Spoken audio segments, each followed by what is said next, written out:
A Day in Life in Canada, my name is Babes Channel. Ayan, gagawa ko ng pickles. So, naghiwa-hiwa ako ng baby cucumber, yung maliliit lang. So, lalagyan natin ng suka. Bahala kayo kung gaano karami ang suka na ilalagay niyo. Pero nilagay ko na dyan guys ay mga 1 cup na white vinegar, na vegetable vinegar.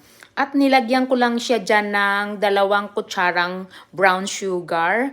Nilagyan ko rin siya dyan ng black pepper para masarap, ng chili flakes para medyo maanghang.